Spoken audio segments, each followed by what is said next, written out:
Olá, olá, meus amigos da Verbo Jurídico, sejam todos muito bem-vindos a mais um episódio do Jurisprudência em Pauta. Eu sou Vinícius Opponi, seu professor de Direito Jurisprudencial aqui pela Verbo. É um prazer estar com vocês em mais um encontro deste nosso projeto, o Jurisprudência em Pauta. Você está chegando agora, seja muito bem-vindo.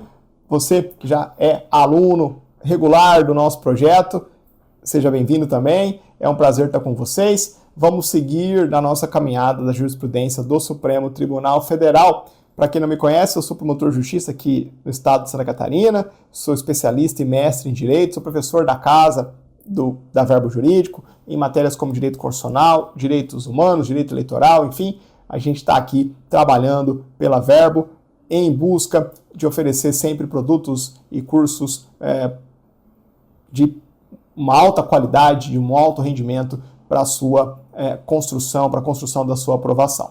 Vamos lá, meus amigos, começar a trabalhar. Tivemos um informativo bem interessante para esse episódio. Estamos aí com as redes sociais à disposição de vocês, né? Tá aqui embaixo o meu Instagram, sempre à disposição de todos vocês. Tenho recebido várias mensagens muito gentis de vocês, elogiando as aulas, elogiando o projeto e também aproveitando para fazer pergunta, tirar uma dúvida ou outra, fique à vontade, não fica fora, não deixa de usar a disponibilidade que esse professor tem, de coração, genuína mesmo, de ajudar, tá bom? Contem sempre comigo. Temos o nosso grupo no Telegram, que fica à disposição para vocês acessarem os materiais das nossas aulas. Tenho tido algumas pequenas intercorrências na disponibilização dos materiais por ali, por razões de ordem pessoal, bastante tumulto aqui de trabalho, mas vocês podem ir por lá. Talvez tenha um delay de uma aula, mas eu estou sempre atualizando tanto os links quanto os materiais. Então, se você chegar no grupo agora, você vai conseguir pegar todos os materiais de aula. Fechado?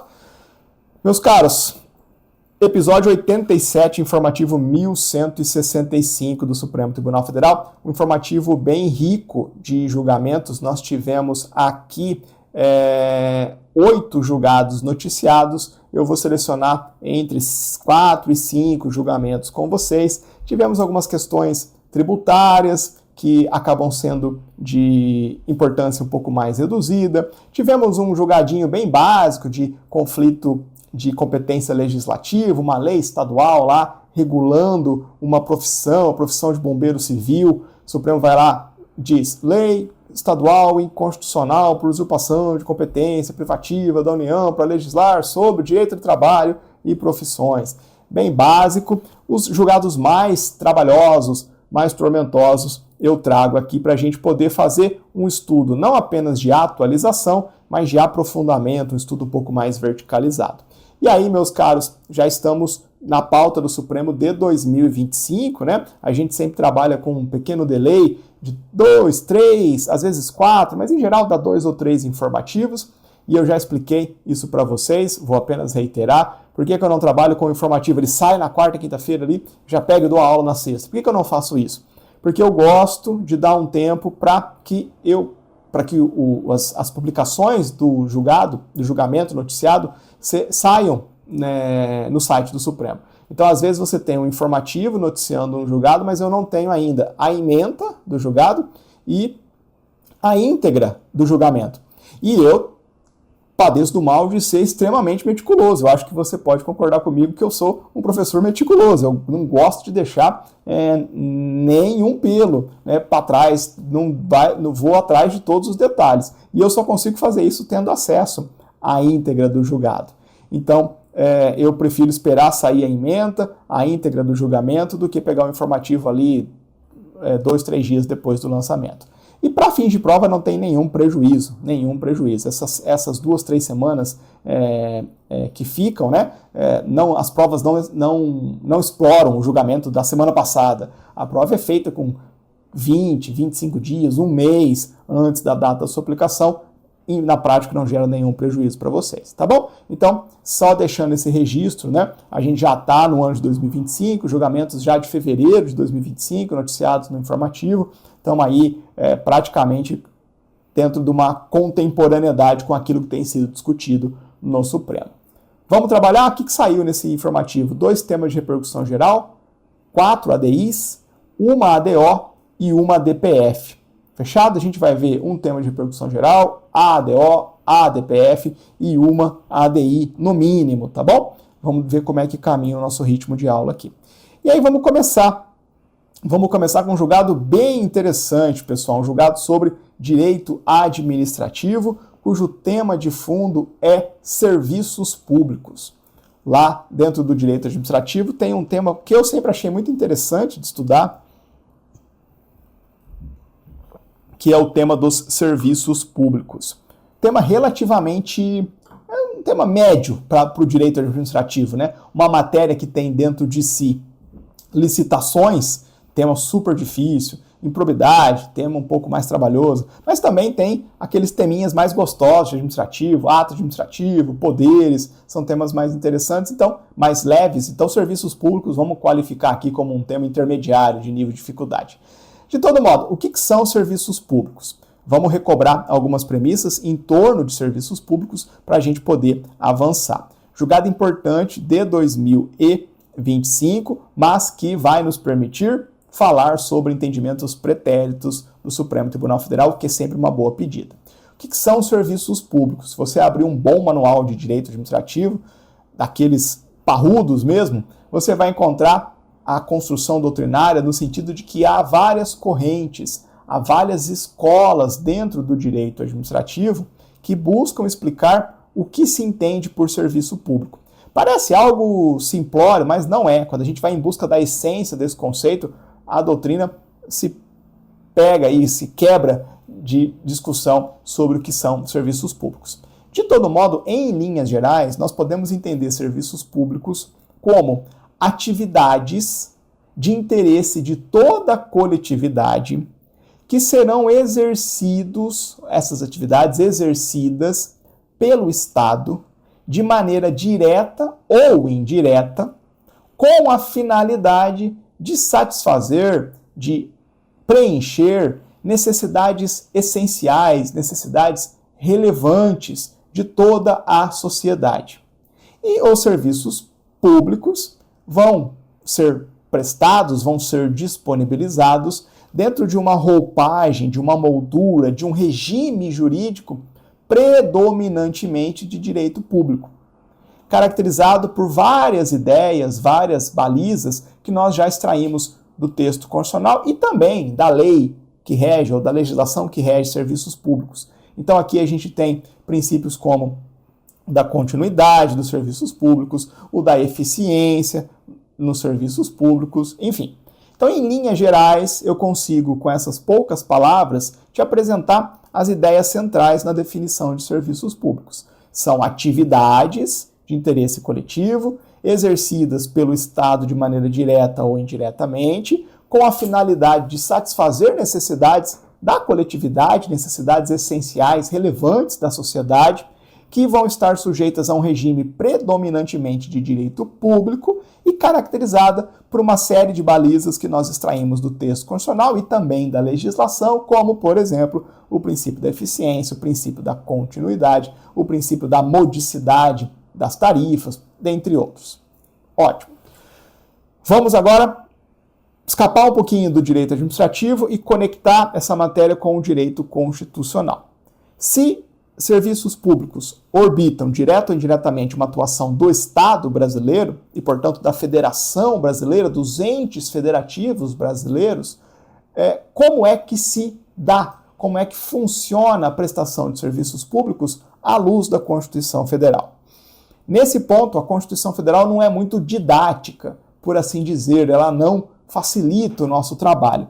Então, a gente tem que ir em busca de uma leitura transversal e sistemática do texto constitucional para dele extrair algumas balizas um pouco mais operacionais, né? De quem faz o que e como em matéria de serviço público na Federação Brasileira. Então, em busca dessas construções, eu destaco para vocês 2 grandes conjuntos de ideias, né? 2 blocos normativos do texto constitucional. De um lado, eu destaco com vocês a repartição constitucional de competências dentro da Federação Brasileira, tema que a gente já explorou muitas vezes aqui, né? A Constituição brasileira, o Brasil é uma federação, a federação se caracteriza justamente por ser uma forma de Estado marcada pela divisão do poder estatal, e essa divisão, essa repartição do poder se dá mediante a técnica da repartição constitucional de competências. Então, divide-se poder legislativo, o poder de criar leis, o poder de julgar casos concretos, e também é dividido as competências ou a atuação material do Estado brasileiro. No rol de competências, no rol de repartição de competências que a gente encontra dentro da Constituição Federal, a gente tem as famosas competências materiais, a repartição de competência sob o ponto de vista material. São as previsões, por exemplo, do artigo 21, competência material exclusiva da União, artigo 23, competência material comum entre todos os entes federativos. E quando a gente olha para aquilo que integra a competência material dos entes federativos, nós identificamos que algumas daquelas frentes que estão lá dentro das competências materiais ou dos róis de competências materiais, algumas daquelas entradas se traduzem ou correspondem a serviços públicos. Então, olha só que interessante. Ainda que sem designar uma repartição constitucional de serviços públicos, sob a ótica da repartição constitucional de competências materiais, a gente enxerga alguma distribuição dos serviços públicos dentro da Federação Brasileira. Vou te provar essa ideia mediante dois exemplos. Se você for lá no artigo 21 da Constituição Federal, competência material exclusiva da União, lá no inciso 11, você vai ver menção a serviços de telecomunicação. Um serviço público. Telecomunicação é um serviço que se amolda àquela definição maior que eu apresentei para vocês. Agora, quer ver um outro exemplo, agora extraído do artigo 23 da Constituição Federal, competência material comum dos entes federativos, cuidar da saúde pública e da assistência pública. Artigo 23, inciso 2º. Pessoal, saúde pública, assistência social são competências materiais associadas a um conjunto universo de ações e serviços públicos, evidentemente. Então veja de novo que, mediante a repartição constitucional de competências materiais, a Constituição Federal procede, ainda que não didaticamente, a uma repartição constitucional de serviços públicos. Esse é o primeiro pacote de disposições constitucionais que nos ajudam a enxergar como a Constituição encaminha serviços públicos. O outro pacote normativo que vocês precisam ter em perspectiva é a conhecidíssima previsão do artigo 175 da Constituição Federal. Este cara é tão importante que eu deixei na tela para vocês. Olha lá. Artigo 175 só trouxe o caput. Incumbe ao poder público, na forma da lei, diretamente ou sob regime de concessão ou permissão, sempre através de licitação, a prestação de serviços públicos. Dispositivo entrecortado, né? Incumbe ao poder público a prestação de serviços públicos, na forma da lei, diretamente ou sob regime de concessão ou permissão, sempre através de licitação. Veja, esse artigo revela, pelo menos em princípio, o seguinte: prestação de serviços públicos é incumbência do poder público. Até aqui, a gente está dentro de uma baliza que a gente já extraiu lá do conceito doutrinário. E aí, o artigo 175 avança e diz o seguinte: o poder público tem, basicamente, dois formatos para prestar serviços públicos. Formato 1, ele faz isso diretamente, ou seja, o poder público, uma administração pública aí, vai ter órgãos, servidores, que vão ter material para prestar o serviço público. É a unidade básica de saúde. Um órgão do ente municipal, preenchido por servidores públicos, lá nesse órgão, nesse estabelecimento, nesse órgão, né, nesse espaço, nesse equipamento, vão ter os materiais, os insumos para se prestar o serviço público. Diretamente o Estado, por meio dos seus órgãos e servidores, está pondo a mão na massa e prestando serviço público. Essa é a primeira perspectiva. Agora, O artigo 175 também permite que a prestação de serviço público se dê por terceiros de fora da administração pública, que vão poder prestar serviços públicos em vista de um vínculo intermediado por uma concessão ou permissão de serviços públicos. Temos lei regendo esse instituto. As concessões ou permissões de serviço público. O Estado delega a um particular a perspectiva de prestar o serviço público. Fechado? E para isso, a gente tem que ter sempre um processo licitatório. Abre uma licitação para que os interessados em prestar aquele serviço público concorram para celebrar um contrato de concessão ou permissão de serviço público. Beleza. Agora vamos lá. As coisas não acabaram. Eu disse que a Constituição não era didática, né? O raciocínio ainda não acabou. Quando a gente vai em busca do texto constitucional para entender a modelagem constitucional para serviços públicos, a gente não encerrou o estudo por aqui ainda. Existe mais um segmento, mais uma consideração que você precisa ter em perspectiva para a gente poder avançar. Se a gente amplificar a leitura da Constituição Federal, a gente vai ver que o texto constitucional, de modo esparso, ao versar, ainda que reflexamente, sobre alguns serviços públicos, traz uma ideia complementar a estas que nós acabamos de ver. Então veja, a Constituição Federal, em dispositivos esparsos, esparramados na Constituição Federal, abre as portas do Estado brasileiro em matéria de prestação de serviços públicos para a participação de segmentos privados, ou seja, entes não estatais, entes privados, que são encontrados na sociedade civil. Vou te dar um exemplo, porque às vezes o exemplo é mais eloquente do que a explicação genérica. Eu nunca fujo da explicação genérica, porque você tem que entender a ideia bruta para poder ir para a prova esperto. Mas pega um exemplo bem didático. Artigo 199, parágrafo 1º da Constituição Federal. Lá nós temos o seguinte.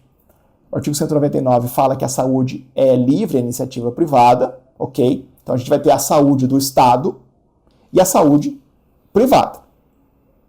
Mas, no 199, parágrafo 1º, a gente tem um dispositivo que diz mais ou menos o seguinte, eu não pus aqui, eu vou puxar de cabeça. Instituições privadas podem participar do Sistema Único de Saúde de forma complementar. E vão fazer isso seguindo as diretrizes do SUS, mediante concessão ou permissão, mediante contrato de direito público ou convênio, tendo preferência às entidades filantrópicas e sem fins lucrativos. Então, olha só, estamos falando de saúde pública, inegavelmente um serviço público, que vai ser prestado diretamente pelo Estado brasileiro via SUS, mas de forma complementar ao SUS, instituições privadas vão poder participar e, consequentemente, prestar serviço público de saúde. Mediante o quê? Mediante os caminhos, as roupagens que o 175 deu para a gente? Ou diretamente, ou concessão e permissão? Não, é um outro caminho. O caminho contrato de direito público ou convênio, com preferência para entidades filantrópicas e sem fins lucrativos. E aí a gente tem, eu estou pegando um exemplo mais eloquente de saúde, mas a gente acaba encontrando mutatis mutandis, disposições parecidas em outros dispositivos da Constituição, para educação, para cultura, para meio ambiente e assim sucessivamente. E aí a gente precisa arrumar o nosso organograma, né? A gente precisa arrumar o nosso organograma, porque a gente tem aí um outro caminho paralelo ao diretamente e ao concessão e permissão, para viabilizar entes privados ou entes não estatais, que é a mesma coisa, na prestação de serviços públicos. Para a gente fechar esse organograma, eu relembro com vocês, antes, um conceito que vai ser necessário aqui, que é o conceito de terceiro setor.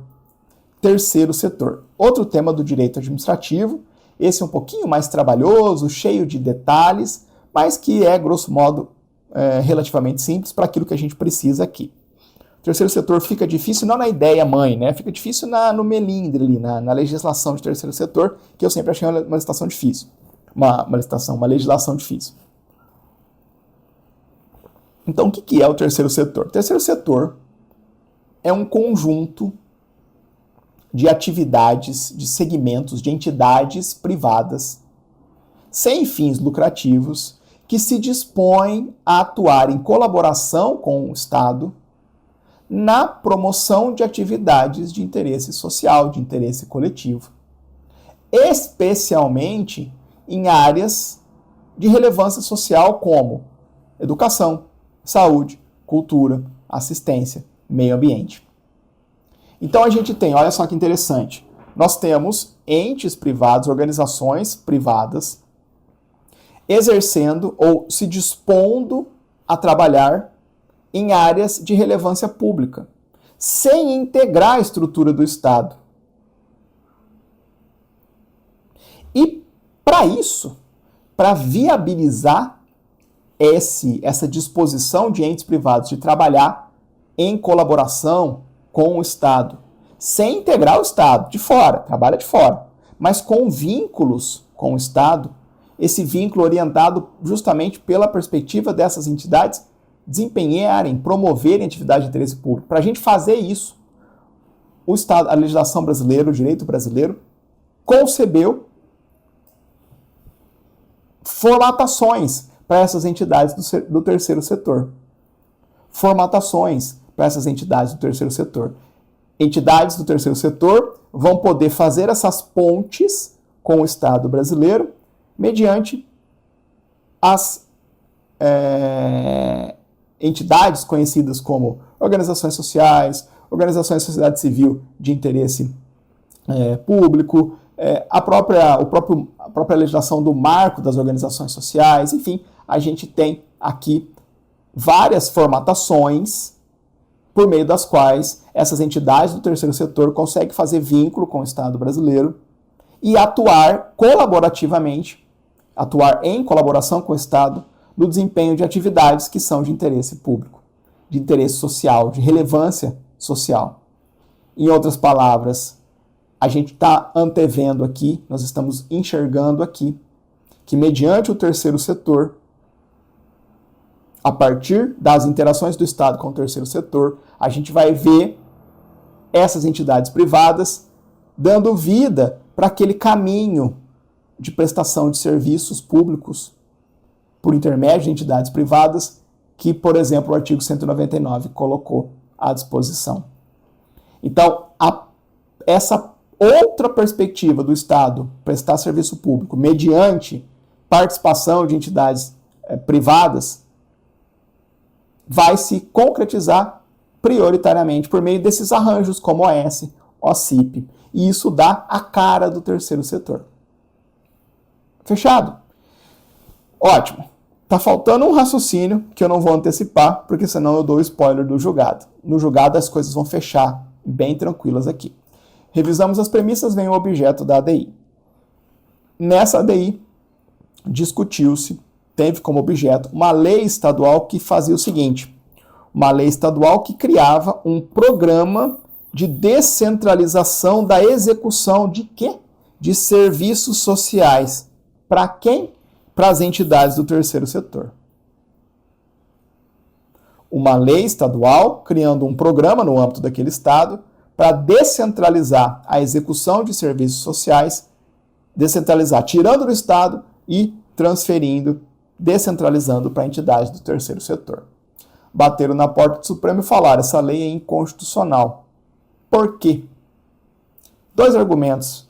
Um, na verdade, central, mas eu vou polemizar aqui, agregar uma ideia só para abrir espaço para você entender o que eu vou falar na sequência.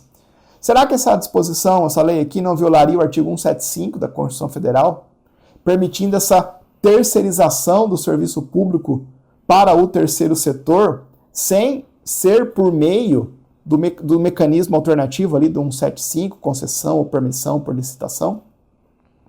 E além disso, será que essa terceirização não acabaria mitigando a perspectiva de controle social que tem que haver para esses serviços sociais, Porque aí terceirizando para o terceiro setor é redundante, né? Mas descentralizando para o terceiro setor não vai estar sujeito ao mesmo escrutínio e participação social que haveria se a execução do serviço continuasse com a administração pública.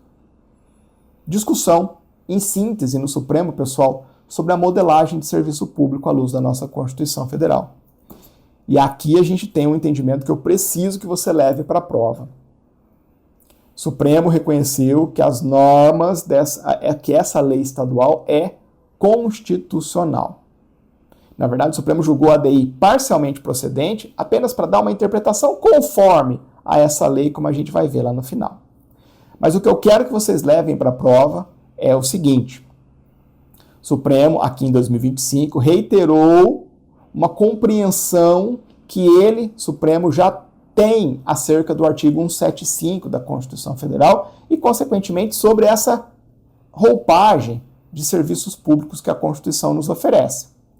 Então, para entender o alcance do artigo 175, é preciso fazer uma diferenciação entre as espécies de serviços públicos. Para o Supremo Tribunal Federal, há serviços públicos que são prestados de forma exclusiva ou privativa pelo Estado brasileiro. Exemplo, telecomunicação, energia elétrica.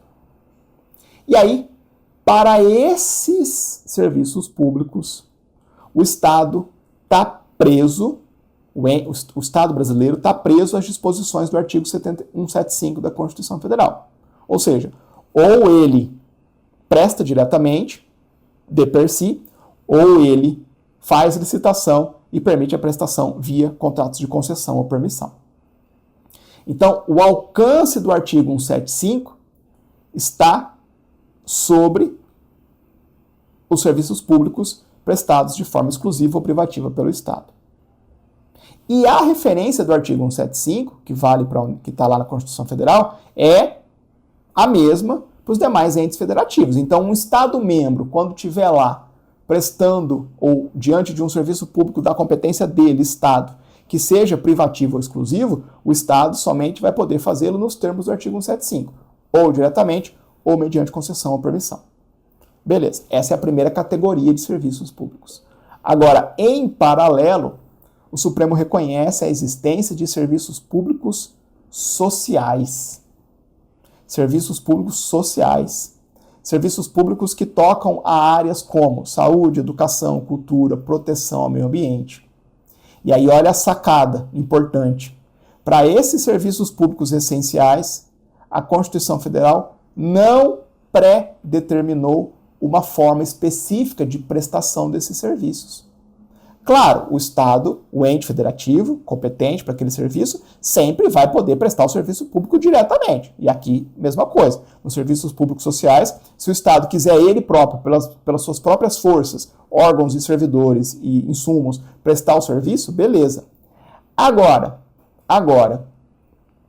aqui para os serviços públicos sociais, vai também haver a perspectiva de entes da sociedade civil, entes privados, particulares, prestarem esses serviços públicos fora da modelagem da concessão e da permissão. Porque esses diversos dispositivos esparsos da Constituição Federal, como eu só peguei o 199, né, para o primeiro como exemplo, mas esses vários dispositivos da Constituição dão essa formatação alternativa. E aí a gente tem esse ponto bem nítido na jurisprudência do Supremo em julgados anteriores. O Supremo diz, para serviços públicos sociais, de natureza social, saúde, educação, assistência, meio ambiente, não está preso à modelagem, aos dois caminhos do 175 da Constituição. Pode prestar diretamente, mas vai haver sempre uma perspectiva de prestação também mediante a essas interações com o terceiro setor. E aí, como não há uma pré-determinação constitucional pela Constituição Federal, o ente federativo, por exemplo, quando for organizar a sua prestação de serviço de saúde, o ente federativo, o Estado-membro e os municípios, eles serão eles poderão exercitar a autonomia, pessoal. Porque lembra, a federação é uma autonomia. A federação traz consigo a referência da autonomia. Se a Constituição Federal aqui, para os serviços públicos essenciais, não trouxe nenhum modelo pré-formatado, pré-determinado, diferentemente do que fez para os serviços públicos privativos ou exclusivos, lá no 175, vai valer a autonomia. O Estado-membro vai poder desenhar, vai poder criar o programa que ele bem entender. E por essa razão, a lei estadual é constitucional. Só vai comportar essa interpretação conforme, como a gente vai ver. Tá bom? Então, tudo certo com a lei do Estado. Olha lá, faz a leitura comigo para arrematar. Conforme a jurisprudência dessa corte, deve prevalecer a autonomia de cada ente federativo na ausência de um modelo de organização administrativa pré-definido pela Constituição Federal. Claro, a regra é a autonomia. A gente só afasta a autonomia quando a Constituição Federal expressamente o faz.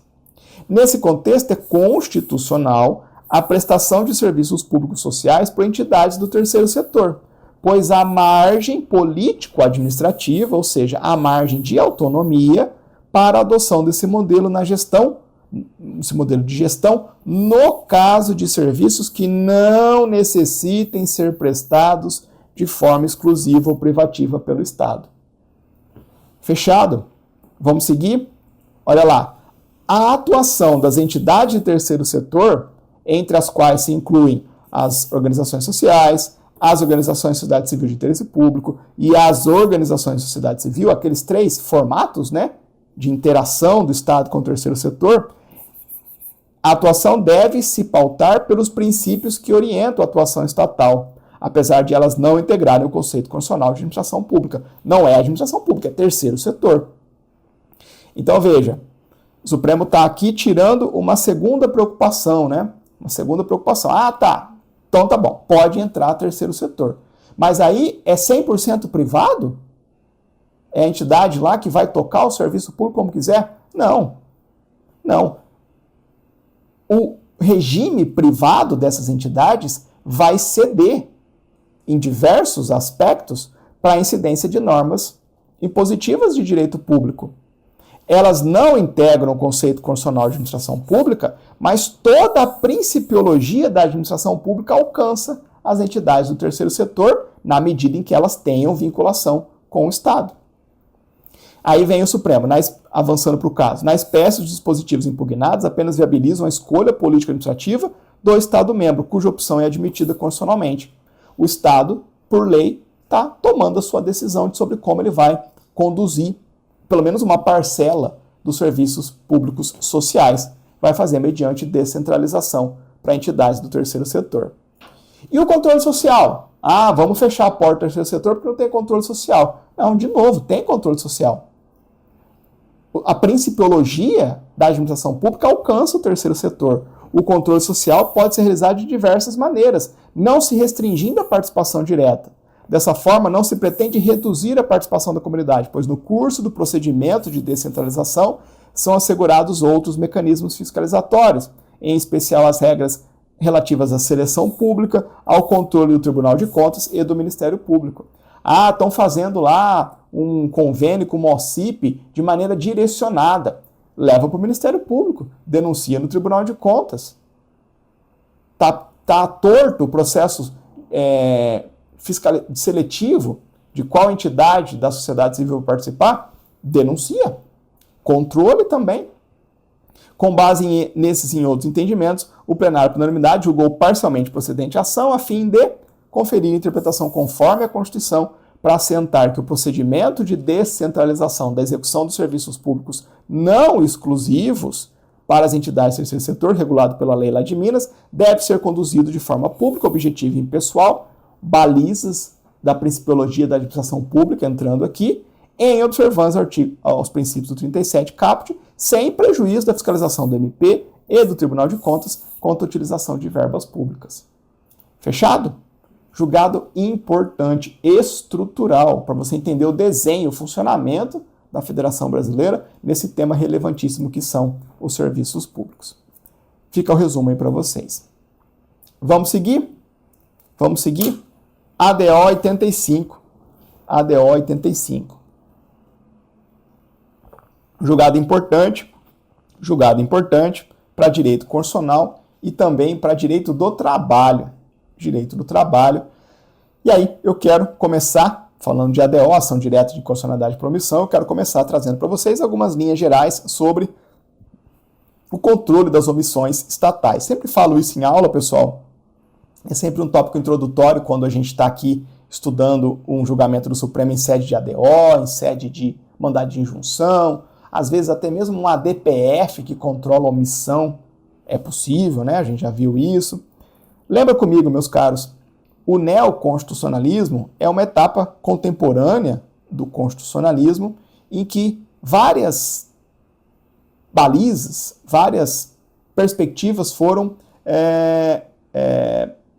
concebidas de maneira inédita, né? Vários paradigmas foram quebrados pelo neoconstitucionalismo.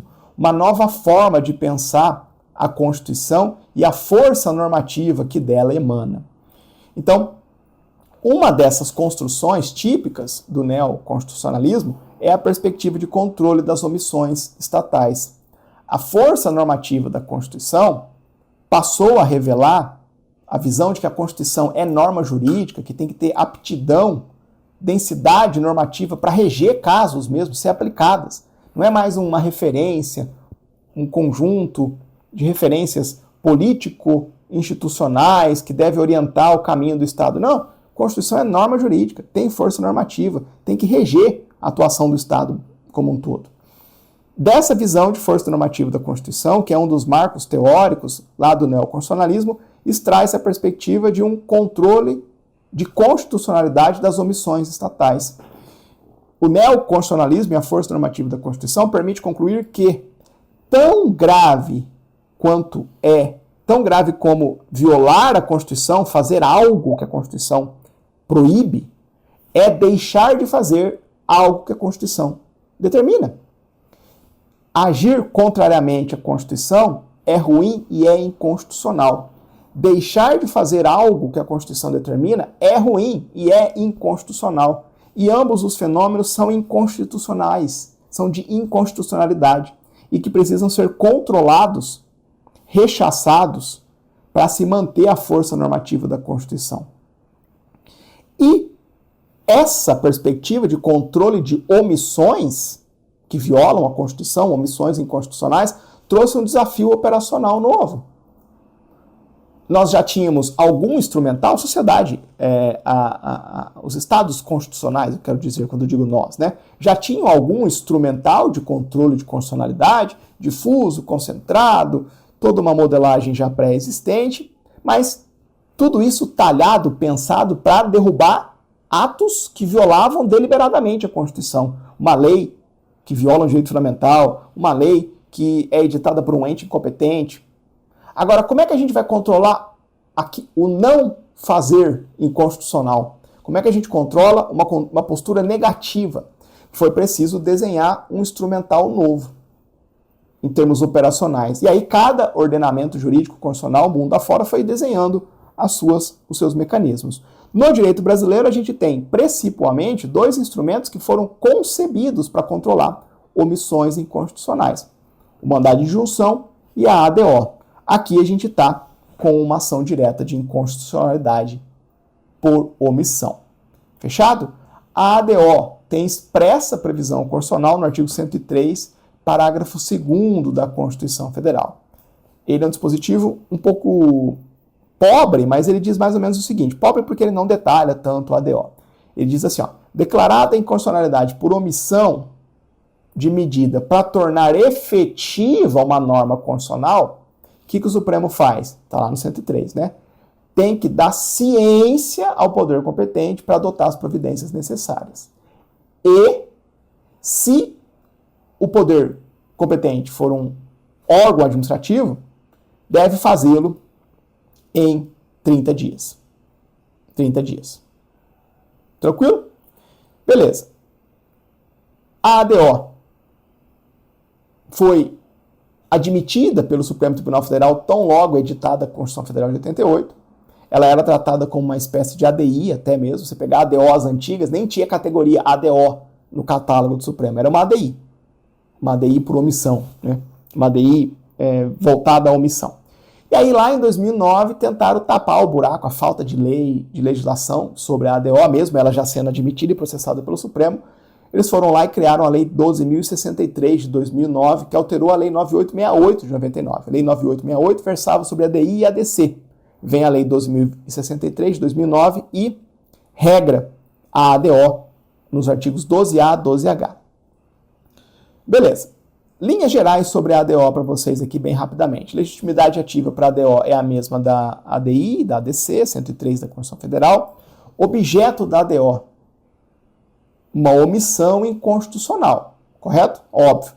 Mas qual é o objeto da ADO? Esse é um ponto importante que é uma diferenciação com o mandado de junção. Não vou falar de MI, senão a gente não sai do lugar. Mas o objeto da ADO é a falta de regulamentação de uma norma constitucional de eficácia limitada. Aquela norma constitucional que não consegue, que foi redigida de uma forma que não consegue produzir os seus efeitos essenciais. Uma norma constitucional de eficácia limitada. Todas elas? Não.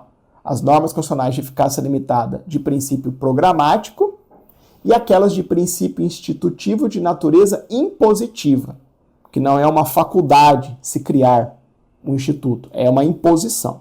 Então, o objeto da ADO é a falta de norma regulamentadora quanto a uma norma constitucional de eficácia limitada de princípio institutivo, de princípio programático ou de princípio institutivo de natureza impositiva. Professor, quem diz isso? O Supremo. Beleza. Ponto sempre que eu gosto de revisitar com vocês aqui. Como é que é o mérito de uma ADO? Julgou procedente a ADO. O Supremo reconheceu que tem falta mesmo a norma regulamentadora. O que o Supremo faz? O Supremo vai seguir. O Supremo tem. A gente tem o seguinte enquadramento agora. Se a gente ficar preso ao texto constitucional e a próprias disposições lá da Lei 9868, no artigo 12H, em que consiste a decisão de mérito do Supremo? A decisão de mérito do Supremo na ADO consiste em declarar a mora, a falta de norma regulamentadora e uma notificação, uma cientificação do poder competente para adotar as providências necessárias. E só de acordo com a literalidade da Constituição e da Lei 9868. E se o caso envolver, se a omissão for atribuída a um órgão administrativo, o Supremo pode dar um passo adiante e fixar um prazo de 30 dias para ele adotar as providências. Então, se a gente for ficar preso à literalidade da decisão de mérito da ADO, à luz da Constituição da Lei 9868, é uma decisão tímida, né? Pode fixar, o Supremo declara a mora e cientifica o poder competente de que está faltando a norma regulamentadora. E se o encargo por produzir aquela norma regulamentadora for de órgão administrativo, aqui pode fixar um prazo de 30 dias. Beleza? Dou uma piscada na minha luz aqui, fiquei atento para ver se não interrompeu a gravação. Não, tomara que não. Beleza? Porém, para valer a aula agora, hein? O Supremo, nos últimos anos, tem remodelado os efeitos da sua decisão de mérito em sede de ADO. O Supremo, em outras palavras, tem feito muito mais do que simplesmente declarar a mora e notificar o poder competente. O Supremo, aos pouquinhos, foi levando para frente as potencialidades da decisão de mérito da ADO. O Supremo, em vários julgamentos, além de declarar a mora e notificar o poder competente, quando se tratava de uma omissão do Legislativo, acabou fixando até mesmo prazo para o Legislativo legislar. Se fosse levar a ferro e fogo, o prazo é somente quando a omissão é atribuível ao órgão administrativo. O Supremo tem fixado o prazo para o Legislativo legislar também.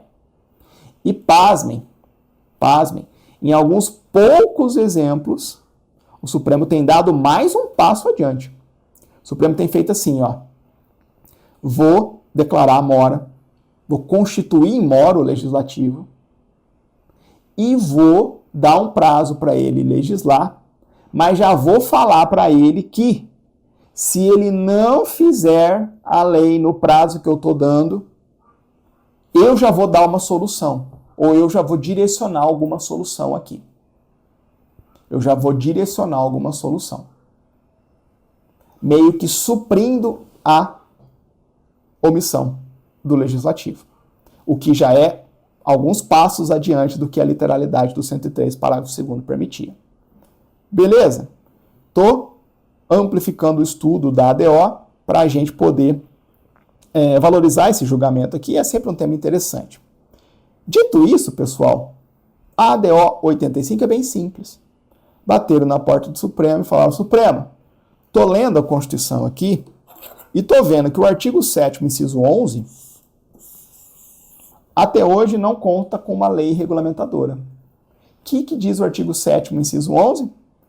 Afirma que é direito dos trabalhadores rurais e urbanos a participação nos lucros ou resultados desvinculado da remuneração e, excepcionalmente, a participação na gestão da empresa conforme definido em lei. Simples.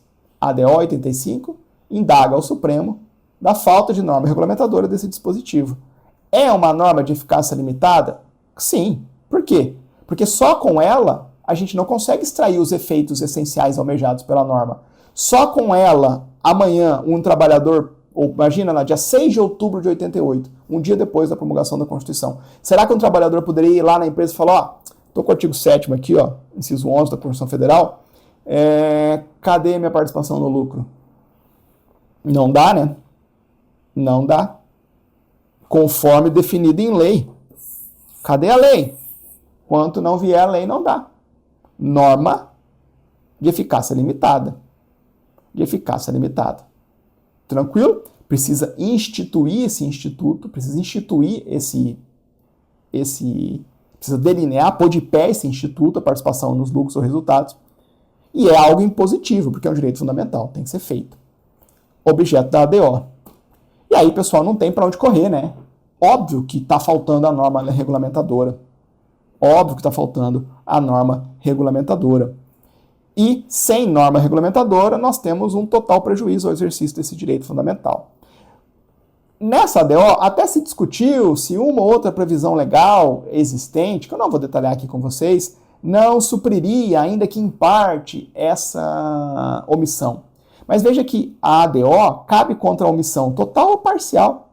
Se tiver uma lei que regulamenta um aspectozinho da norma constitucional e tiver faltando normatividade quanto ao resto, é omissão parcial, cabe a ADO e o Supremo pode julgar o mérito.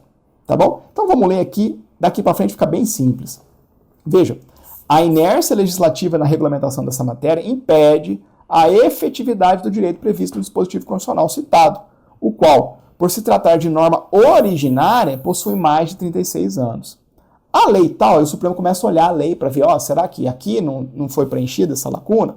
A lei tal, a Lei 2.353 de 2010, embora preveja a participação de empregados nos conselhos de administração, aquela segunda parte, né, participação na gestão, possui seu âmbito de incidência limitado às empresas públicas, sociedade de economia mista vinculadas e outras vinculadas à União. Não é a empresas privadas como um todo. Então, não está suprida a omissão.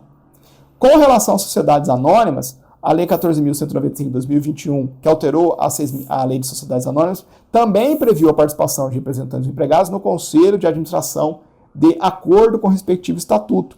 Então, também tem um avançozinho, né, na Lei de SAs, no que toca a participação de representantes dos empregados no Conselho de Administração. Contudo, a grande parte dos trabalhadores continua sem voz onde trabalham. Omissão parcial, pessoal. Omissão parcial, cabe a ADO, o Supremo vai julgar o mérito. Diante da enorme quantidade de empresas para as quais não existe idêntica ou similar previsão de excepcional participação dos empregados em sua gestão. Circunstância que, devido ao transcurso de prazo razoável para legislar, evidencia omissão inconstitucional. Beleza? Então, particularmente no que toca à norma do artigo 7º, inciso 11 da Constituição Federal, especificamente ali na participação de trabalhadores, de empregados na gestão de empresas, o Supremo, por unanimidade, julgou procedente a ação para conhecer a mora constitucional e fixar o prazo, olha lá, olha a formatação da decisão de mérito aqui, prazo de 24 meses a contar da publicação da ata de julgamento para adoção das medidas legislativas constitucionalmente exigíveis para suplantar a omissão. Fechado? E aí o Congresso Nacional está em mora na edição da lei regulamentadora referente à excepcional participação dos trabalhadores rurais e urbanos na gestão das empresas. Para ficar claro, o artigo como um todo fala de participação nos lucros e participação na gestão, né? Participação dos lucros demorou um pouquinho, mas acabou tendo legislação sobre o tema. O recorte ficou aqui na participação na gestão. Beleza? Tranquilo? Uma DO simples, né? Bem sossegado aqui. Vamos lá? Vamos agora para a próxima. Essa aqui é legal. Eu, professor de constitucional e de eleitoral, né? Pega um julgamento que junta as duas matérias. Vou falar que é legal mesmo, né? Vou falar que é legal. Vamos lá agora? Vamos seguir? Vamos seguir para a DPF 824. Olha que julgado interessante. Vai nos permitir também fazer uma análise de um julgamento anterior do Supremo Tribunal Federal. Bem interessante esse julgado aqui. Então, julgado 2025, que vai fazer a gente pensar sobre entendimentos pretéritos da Corte. Vamos lá. Tema de fundo, princípio da anualidade eleitoral, previsão do artigo 16 da Constituição Federal. Tema que cai em constitucional e cai muito em direito eleitoral. Vamos lembrar da previsão do artigo 16 da Constituição Federal, diz o seguinte: a lei que alterar o processo eleitoral entrará em vigor na data da sua publicação, não se aplicando à eleição que ocorra até um ano da data de sua vigência. Meus caros, princípio da anualidade eleitoral, também chamado de princípio da anterioridade eleitoral. Um princípio que busca substancialmente preservar segurança jurídica das regras referentes ao processo eleitoral. O artigo 16 busca proteger a estabilidade do jogo eleitoral, particularmente contra mudanças legislativas de última hora, que prejudiquem a estabilidade, a previsibilidade daqueles interessados e envolvidos em uma disputa eleitoral. Imagina lá, você quer ser candidato a deputado, tem esse sonho, essa vontade, vai lá, se inscreve no partido político, se registra no partido político, se filia, no partido político, no prazo legal, fixa o domicílio eleitoral no prazo legal, tá pronto, vai sair, vai fazer a convenção partidária, vai pôr teu nome lá para ser escolhido. Naquela semana, muda as regras da Lei Geral de Eleições e passa a se exigir dos futuros candidatos para aquele pleito eleitoral um prazo de filiação 3 vezes maior. É 1 ano. Mas agora vamos pedir 3 anos. Domicílio eleitoral, vamos pedir 2 anos e não 6 meses. Imagina. Pronto, acabou. Está prejudicada a sua pretensão de viver, de exercitar a sua capacidade eleitoral passiva e sair como candidato. Então, para evitar justamente esse tipo de manipulação legislativa, buscando preservar, portanto, a segurança jurídica das regras do processo eleitoral, temos o princípio da anualidade eleitoral. Fechado? O Supremo já disse, olha que discussão, que argumento importante também, revisando jurisprudência aqui da Corte, o Supremo já disse que o princípio da anualidade eleitoral é um direito fundamental do cidadão eleitor. E por isso é uma cláusula pétrea. Cláusula pétrea. Tem cláusula pétrea fora do artigo 5º da Constituição Federal? Tem. Olha um exemplo aqui. Fechado?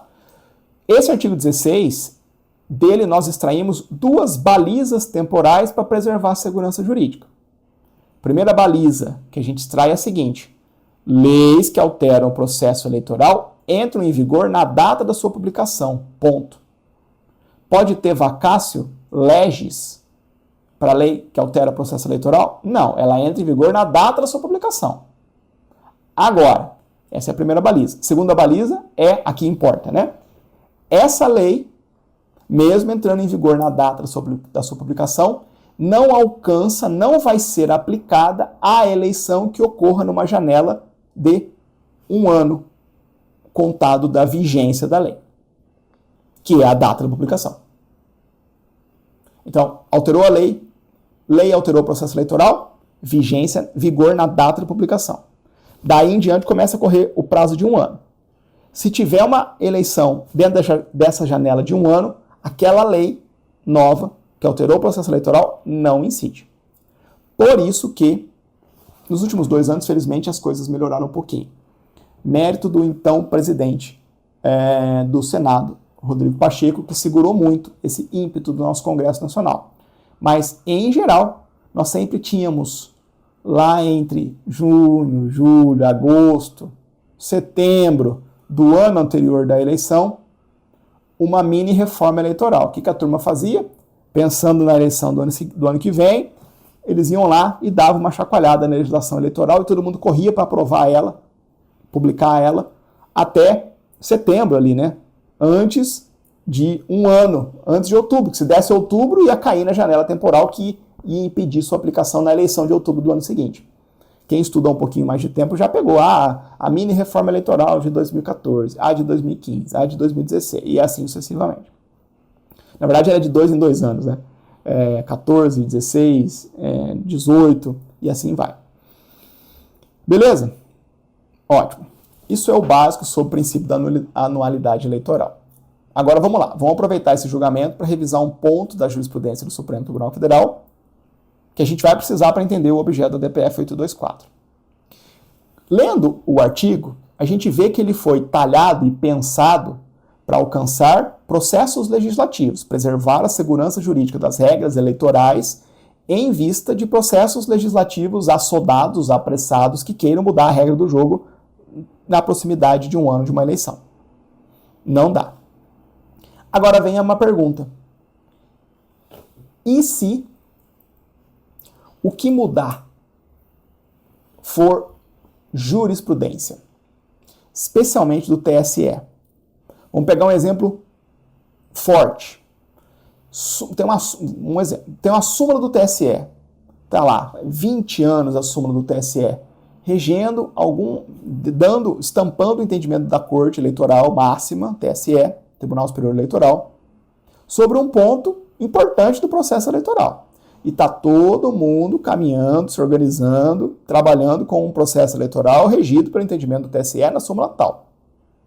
Aí vamos imaginar que em fevereiro, março do ano da eleição, o TSE está lá julgando um recurso perdido qualquer e fala, olha, vamos evoluir nosso entendimento aqui e vamos, inclusive, cancelar a súmula. Vamos fazer aquilo que se denomina de viragem jurisprudencial. Vamos mudar. O que era assim vira não, o que era preto vira branco. Será? O que a gente faz? E você que se organizou para o pleito eleitoral, os candidatos, os partidos, todo mundo, a própria justiça eleitoral? O Supremo entendeu que a ratio do artigo 16 da Constituição Federal tem que alcançar também mudanças abruptas de entendimento jurisprudencial. O TSE pode mudar de ideia e mudar seus entendimentos? Sim. Mas se ele o fizer, esse entendimento novo não vai valer para a eleição que aconteça na janela de 1 ano, a contar da data da mudança do entendimento. Isso consta do tema 564 da repercussão geral do Supremo Tribunal Federal. Beleza? Tá gostando da aula? Deixa o joinha. O professor Vinícius fica feliz. É importante, vocês estão mostrando para a Verbo que vocês gostam da aula.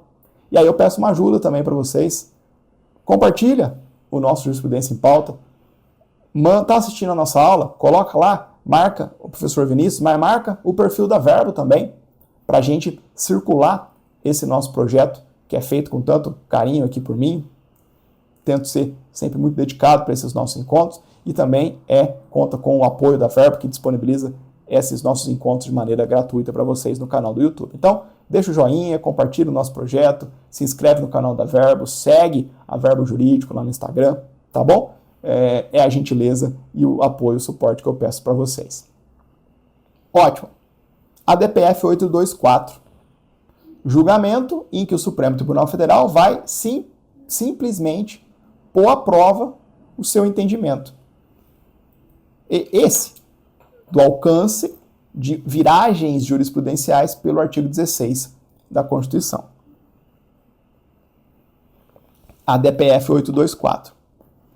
Antes, um último aclaramento. Qual que foi o objeto dessa DPF? Um conjunto de decisões judiciais. Um conjunto de decisões judiciais. A DPF é um trem enrolado, né?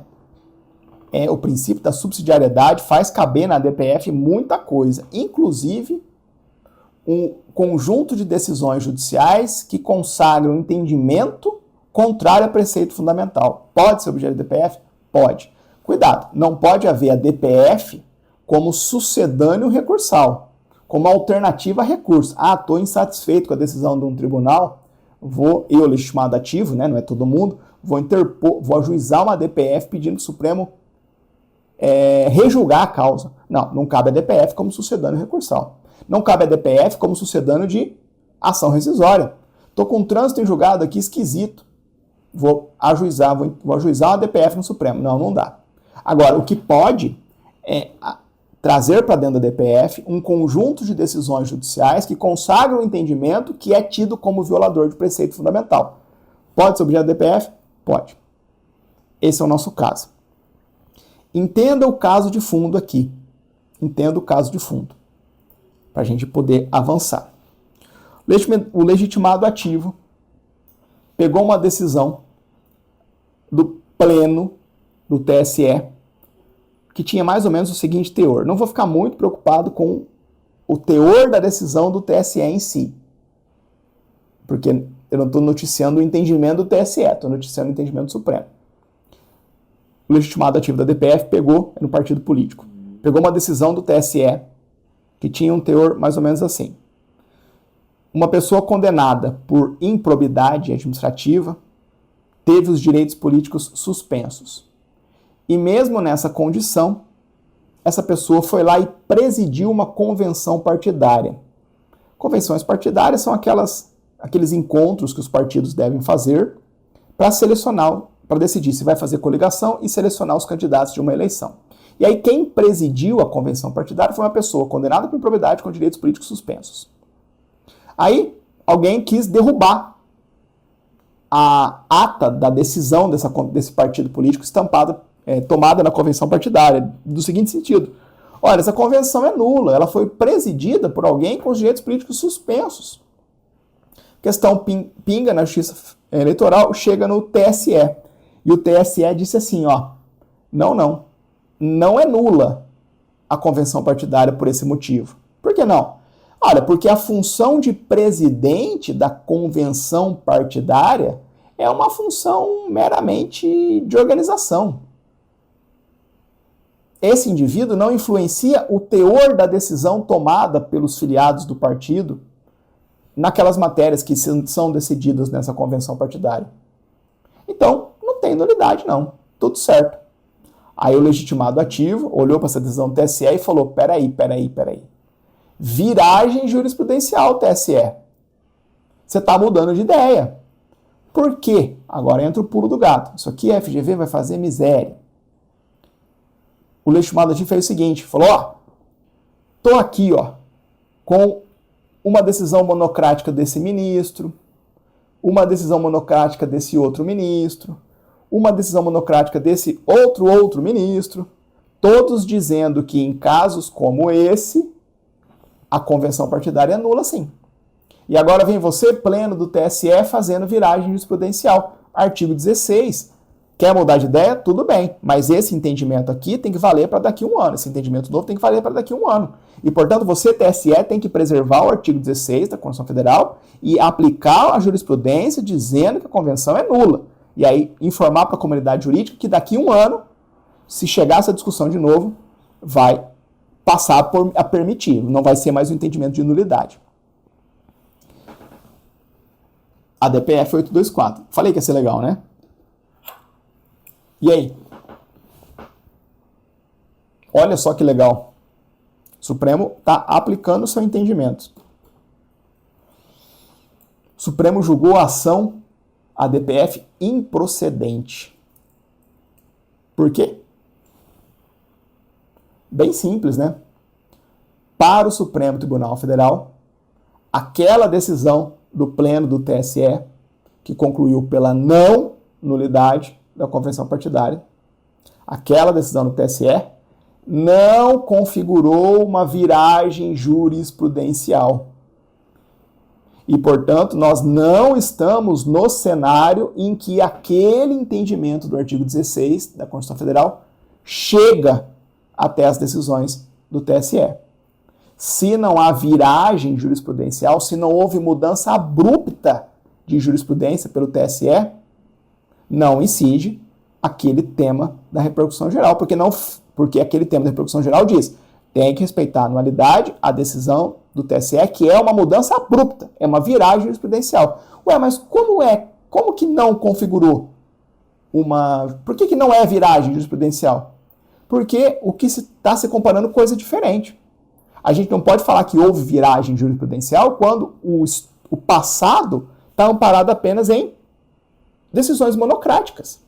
O Supremo disse em bom português: olha, na verdade, essa decisão do pleno do TSE é uma decisão que está enfrentando pela primeira vez essa discussão. O que nós tínhamos antes, julgados decisões monocráticas de ministros isoladas, não são fortes o suficiente para falar que tinha uma jurisprudência pacificada, no sentido da nulidade. Agora o TSE está aí mudando e falando que não deu nulidade. Não tem viragem, porque não tem uma mudança de lado, porque o lado anterior sequer estava configurado, constituído ainda. Não tem viragem. Se não tem viragem, cai tudo, né? Não aplica. Não aplica. A decisão do TSE está certa, não violou o princípio da anualidade. Quer ver? Proposto do artigo 16 da Constituição, que consagra o postulado da anterioridade eleitoral, outro nome, né? É o de impedir o uso abusivo, casuístico, do processo legislativo como instrumento de manipulação e deformação do processo eleitoral. O citado dispositivo constitucional também assegura tempo hábil aos participantes do pleito para adaptação do sistema em virtude de inovações de ordem legislativa, olha a repercussão geral aqui, ou jurisprudencial. Beleza. É necessário que os efeitos da viragem jurisprudencial do TSE se submetam ao princípio da anterioridade eleitoral, em especial quando se tratar de controvérsia que envolva um processo eleitoral, que é o que está no 16, passível de ensejar graves prejuízos à igualdade de chances, considerados a participação e concorrência no jogo democrático. Beleza, tá claro? Vamos para o julgado, na espécie. As decisões objetos dessa DPF, proferidas pelo TSE no âmbito das eleições realizadas em 2020, referem-se à anulação de convenção presidida por pessoa com direitos políticos suspensos devido à condenação por improbidade. Porém, essas decisões não configuram um entendimento inédito e antagônico à jurisprudência até então consolidada no tema. Não é viragem. Isso porque foram apontadas como paradigmas, ou seja, o que tinha antes eram apenas decisões monocráticas e isoladas, não referendadas pelo plenário do TSE, de modo que não havia confiança dos jurisdicionados em certa ótica a ser protegida, cristalizada mediante reiterada orientação do colegiado no mesmo sentido a respeito do tema específico. Não havia jurisprudência. Jurisprudência não é um julgado, muito menos não é uma decisão monocrática ou algumas decisões monocráticas. Jurisprudência é um entendimento reiterado pelo tribunal que, por várias vezes, julga e resolve a mesma questão no mesmo sentido. Não é o que tínhamos antes. Até 2020 também não havia compreensão acerca da matéria capaz de justificar a invocação dos deveres processuais de clareza, certeza, previsibilidade e estabilidade decorrente do princípio da segurança jurídica. Com base nesses e em outros entendimentos, o plenário, por unanimidade, confirmou o procedimento cautelar e julgou improcedente a arguição. E aí você vai levar para a prova o quê? A definição do Supremo sobre viragem jurisprudencial. Inexiste viragem jurisprudencial ou ofensa aos princípios constitucionais da anualidade eleitoral e da segurança jurídica quando não demonstrada a existência de orientação anterior, reiterada e consolidada pelo TSE em certo sentido acerca de tema específico e a presença no novo entendimento de elementos que revelam modificação, ineditismo e discrepância em relação à orientação até então adotada. Beleza, pessoal? Fechado? Ufa! Vamos para o próximo julgado? Último julgamento aqui para vocês. temas 1118 da repercussão geral. E aqui, por falta de um, a gente vai ver 2 entendimentos anteriores do Supremo. Julgado importante para direito do trabalho e direito administrativo, e constitucional também, mas mais trabalho e mais administrativo. E um julgado que dá trabalho de você estudar, porque ele pressupõe entendimentos anteriores da Corte. É o tijolinho, né? Um tema que é uma construção, a gente tem alguns tijolinhos já colocados, a Corte vem e coloca um novo tijolinho. Não tem esse entendimento, não existe sem os demais. Tá bom? Então esse é um julgado bom, porque a banca gosta de cobrar em prova, porque ela sabe que talvez você estudou até aqui e está perdendo a atualização aqui. Então vamos lá. Meus caros, vamos imaginar, é um julgado que toca ao tema terceirização na administração pública, né? Que é o pior dos mundos para quem não gosta de trabalho ou quem não gosta de administrativo. Eu não sou muito fã de trabalho, como todo bom promotor de justiça, né? Sou semi-analfabeto em direito de trabalho. Brincando, pessoal. Gosto de direito de trabalho, acho muito interessante. Mas tá fora, né? O meu contato com ele é só na docência jurídica mesmo. Mas não dou aula de trabalho nem de processo de trabalho. Conheço o que está na Constituição e a jurisprudência do Supremo. E aí tem trabalho aqui e administrativo aqui. Na sobreposição tem esse tema, terceirização na administração pública. Julgado de 2025, vamos falar de alguns entendimentos relativamente antigos do Supremo Tribunal Federal. Para a gente entender aqui de maneira mais operacional, vamos pensar na seguinte situação. Vamos imaginar que você está lá, temos lá as agências do INSS. Agências do INSS, tem lá atividade de fim, análise dos benefícios, das prestações, dos benefícios previdenciários, enfim. E aí precisa ter um serviço de limpeza, um serviço de segurança no dia a dia daquela agência do INSS. É um trabalho que precisa ser prestado dentro de um órgão público, uma agência do INSS. Como é que faz isso? Se a gente tiver que elocubrar, a gente teria o caminho básico, seria, bom, vou criar um cargo de segurança do INSS, de faxineiro do INSS, estou aqui simplificando a nomenclatura do cargo, né? E vamos fazer concurso público e vamos prover esses cargos e vamos viabilizar isso para o INSS e para todos os segmentos da administração pública. Só que cogitou-se e consolidou-se a existência de um caminho específico, que é o caminho da terceirização. Terceirização. Será que é possível terceirizar aspectos do funcionamento da administração pública, trazendo para o desempenho dessas funções empregados de empresas, outras de empresas terceirizadas? Discussão bastante antiga, muito perrengue aqui. O Supremo já entendeu que sim, é possível sim a terceirização no âmbito da administração pública. Porém, guarda o porém, desde que essa terceirização não envolva as atividades essenciais daquele órgão público, desde que não envolva as atividades típicas da administração pública.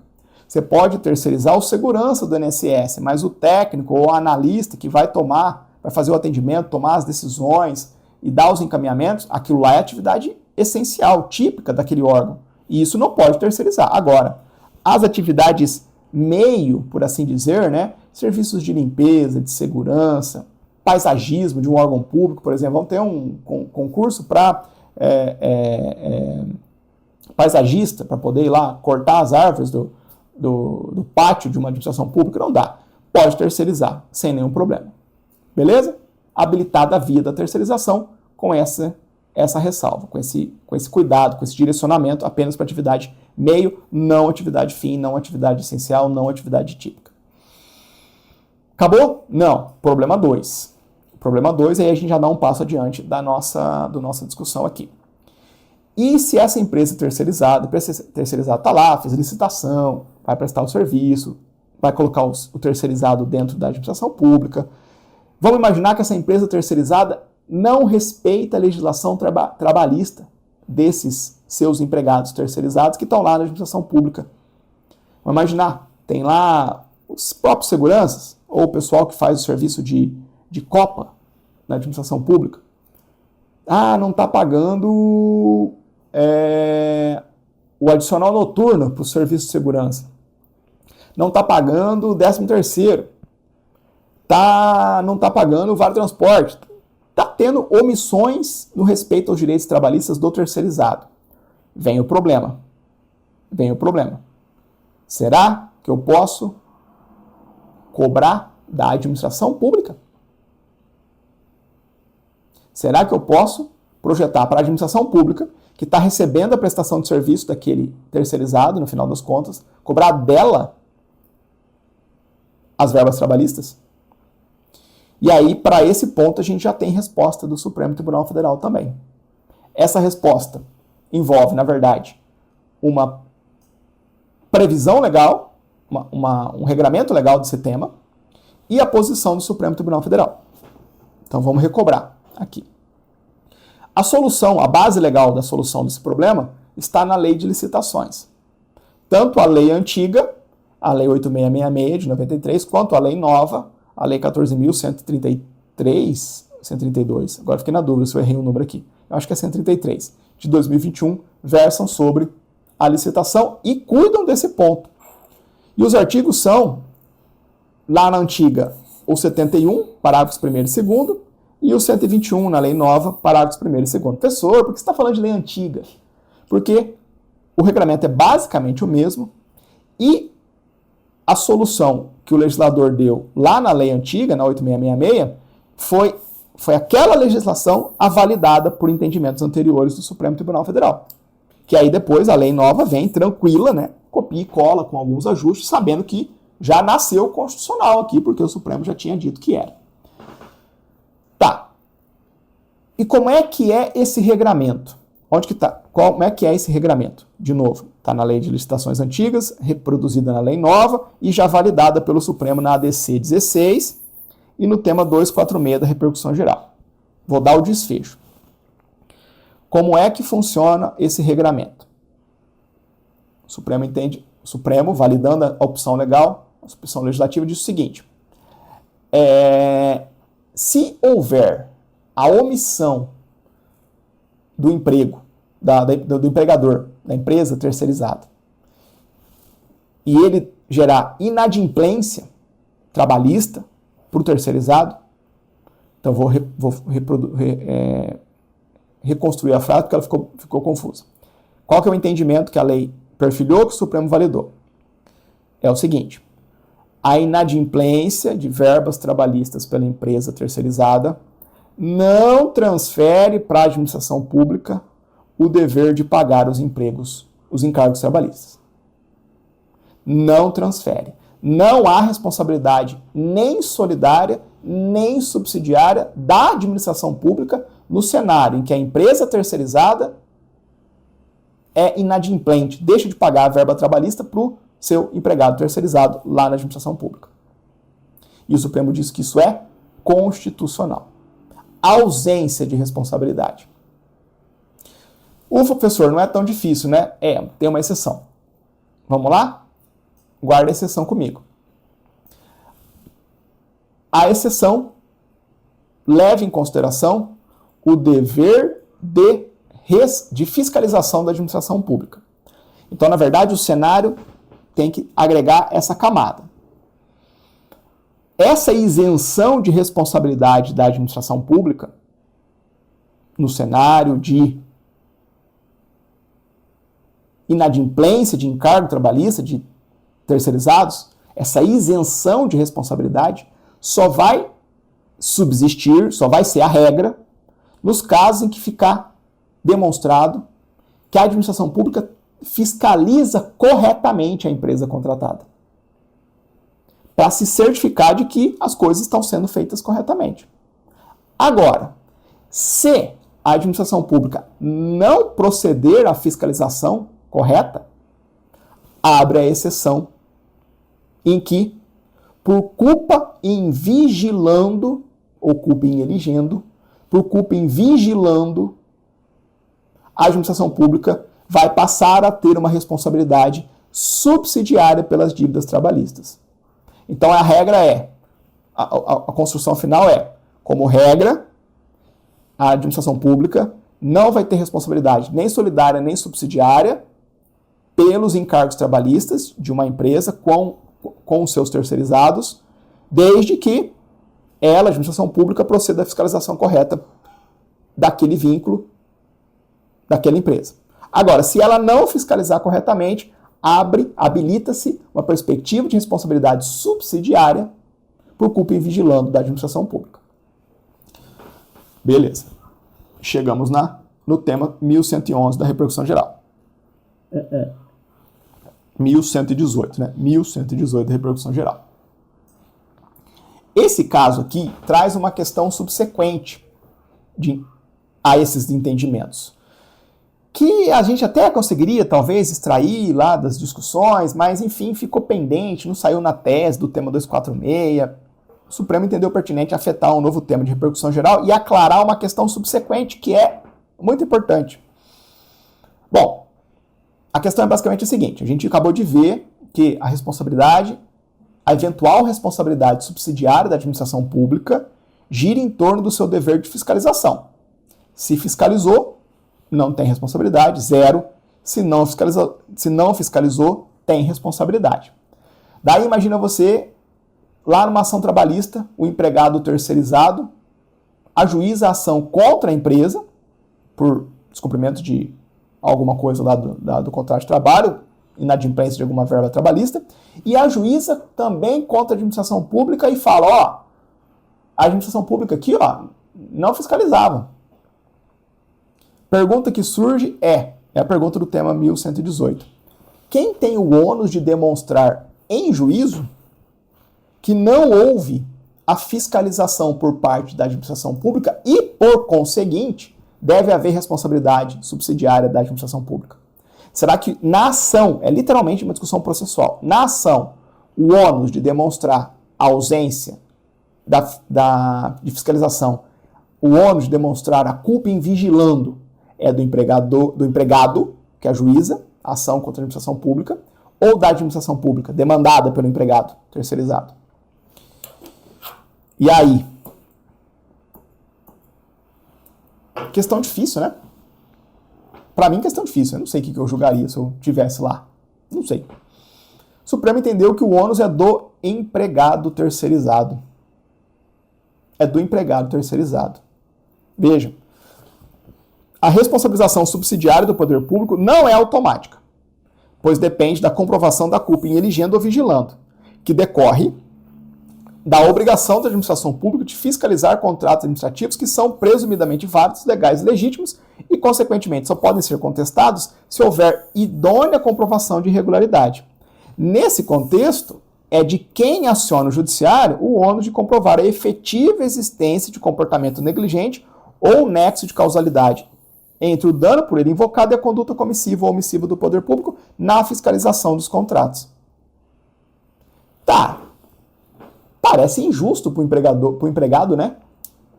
O empregado tá lá, copeiro tá lá, o segurança, tá deixando de receber. O que ele faz? Tá deixando de receber um adicional noturno. O que ele faz? O Supremo dá o toque aqui, notifica formal a empresa contratada, o poder público de que a empresa contratada, a chefe, o patrão ali do terceirizado não está pagando corretamente. Empregado notifica o poder público. Vai lá na secretaria do órgão, do INSS, o diretor da agência, fala, sou servidor aqui, sou terceirizado aqui, e a empresa que o INSS contratou não está me pagando, não. Aí pronto, está dando oportunidade concreta para a administração pública exercitar o seu dever de fiscalizar. Se isso ficar aí está demonstrado. Se lá na frente a empresa continuar não pagando, o terceirizado vai poder ir a juízo cobrar da empresa e subsidiariamente da administração pública, porque ela foi notificada de que estava havendo uma inadimplência de encargo trabalhista. Então, olha lá, o comportamento negligente estará comprovado quando a administração pública permanecer inerte após o recebimento de notificação formal e fundamentada de que a empresa contratada está descumprindo suas obrigações trabalhistas. Beleza?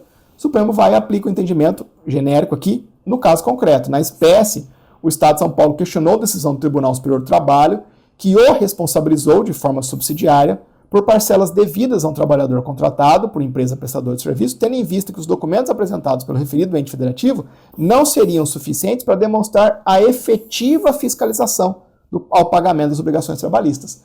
as instâncias ordinárias da Justiça do Trabalho julgaram em favor do empregado, atribuindo o ônus ao Estado de São Paulo, à administração pública. Ah, Estado de São Paulo, você não provou que você fiscalizou corretamente. O Supremo falou, não, mas não é assim que tem que funcionar, né? É o empregado que tem que demonstrar que o Estado não fiscalizou, que ele sabia que estava tendo problema e não fez nada. Então, com base nesses e em outros entendimentos, o plenário, por maioria, ao apreciar o tema 1118, deu provimento ao recurso para reformar o acórdão lá atrás e fixou a tese seguinte. Olha a tese é enorme. Vamos ler inteira para acabar.